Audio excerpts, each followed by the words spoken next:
ese narinje kureba uje kureba iki biti ese bofara ariko numvisha umuntu uvuga na bo bite bya musaro urukundo ese ko uruguruka biti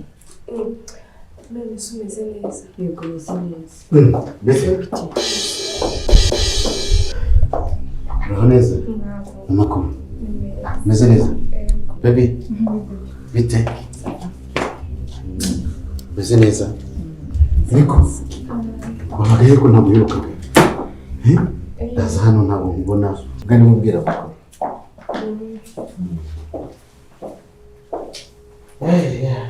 warakomeye